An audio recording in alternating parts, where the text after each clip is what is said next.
There are different methodologies of language teaching presented by different linguists and philosophers in different times, looking at the needs of the people. Okay? As the time passes, development take place in every aspect of life, and so it does take place in language teaching. With the passage of time, in 1950s, think about a teacher who is teaching language, and then in 2020, there is a hell of difference because the development has been made by the linguists and philosophers in this teaching methodology. Okay? So with the passage of time, new methods are introduced. Okay? The earliest method that was introduced for teaching was grammar translation method. It is one of the oldest methods employed by Greeks and Latin civilization. It is a conventional method as well. Why? Because usually when there are teachers, when they are not trained, so automatically when you give them teaching jobs, they have seen their teachers and they have seen other societies, so they automatically start teaching through grammar translation method, because this is the oldest one, the ancient one, and everybody knows about it. This method. Even we have already been taught by our teachers in schools through grammar translation method. It is also called a classical method. It is also called a classical. The major characteristic of grammar translation method is, the name suggests, the focus is on two things: learning grammar, because grammar translation is learning a language through translation, and learning a grammar. So it is usually thought, even Ishaq and you people will be thinking that these are two very necessary things. When you know what is the grammar of a language, and when you know what is that language through translation, it will be easy for you to speak that language or to write. The most difficult thing is knowing the language and knowing the grammar of a language. And the focus of this method is on these two things. But this method is not effective. We will be criticizing it later. Okay, so the focus is on teaching of grammar, language teaching through translation, and how the translations are made. We translate the content of the target language into our native language.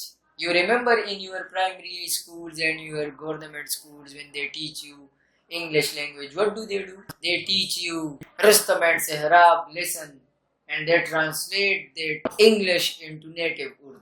This is grammar translation method. And then they write on the whiteboard words meaning. Boy, ladka. What is this? Translation technique. And then they teach you rules. Noun is the name of person, place and thing, an idea, for example, Karachi, Pakistan. There are some principles of this method. This method mainly focuses on the first principle, which is very much necessary. It focuses on translation. Everything in this method, every content is translated into the mother tongue of a student. This is the first principle. If there is no translation, it is not grammar translation method. Second, the vocabulary is taught in isolation, not in structures. The third principle, which is very important in this, they teach grammar rules. Grammar translation method focuses on teaching of grammatical rules of the target language. Okay, what is target language? The language you want to learn is the target language. Whether that is English or you are learning Arabic or whatever. Then the next focus of GTM is on the reading skills. Mostly in grammar translation method, the text is read by the teacher and then by the students. So the major focus is given to the reading skills and then the writing skills. These two skills are focused in GTM. Speaking and listening skills are ignored in grammar translation method. There is another principle of this method, which is teacher is authoritative in this. He is not a facilitator or a demonstrator. He is authoritative. The next principle of this method is practice is not given in the target language. Rules are taught, vocabulary is taught, reading is there, writing is there, but there is no practice. There is no real life communication. There are no activities in such a method in GTM in which you ask the student to practice this language. Then the syllabus, the text is usually a literary or a standard text, and it is usually not related to the day-to-day communication. You have seen your books in your schools and colleges, English books. They have taken extracts from books and they teach you those extracts. It is not real life communication. That's why when you speak English language, it looks like you are reading it because you have not learned spoken language. The next principle is the focus on memorization and cramming.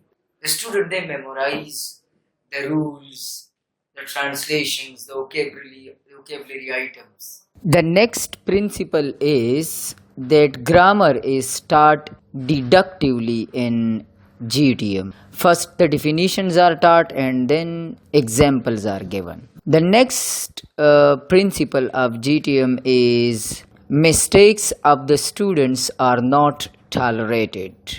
They are corrected on the spot. While in other modern methods, mistakes are considered as learning steps. These are the principles of this method. Now, what are the advantages of this method? First, the grammar translation method is good for language learners to recognize some features of two languages, native language and target language. It is very good in this thing because when things are translated into your native language, you understand it very easily.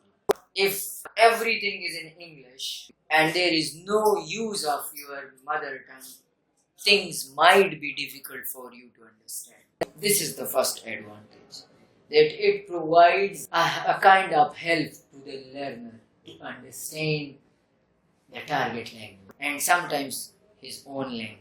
Because his own language, he does not know the grammar, she does not know the grammar. Now that is because the grammar translation method emphasizes the importance of vocabulary and grammar.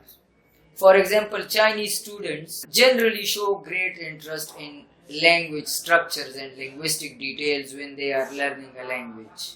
So when you teach the structure of English in Chinese to the Chinese learner, they will understand it easily. The second advantage is it enhances some of the abilities, for example, reading ability and writing. The third one is managing a class is easier in GTM than other methods because a teacher is the authority in the classroom. But there are disadvantages of GTM.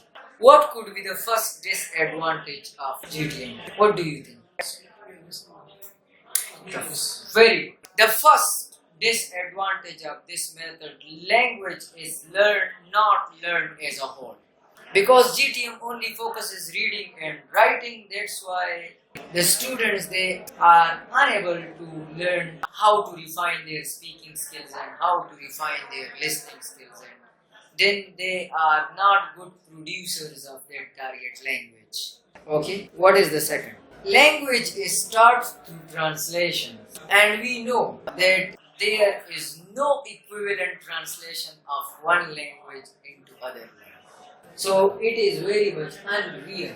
All linguists agree that even a normal observation that when a native child learns a language from his environment when he is born, he does not learn it through translations. We have not learned Pashto through translating it into Urdu. We have learned Pashto and Pashto. So it is unnatural to teach a language with the help of another language.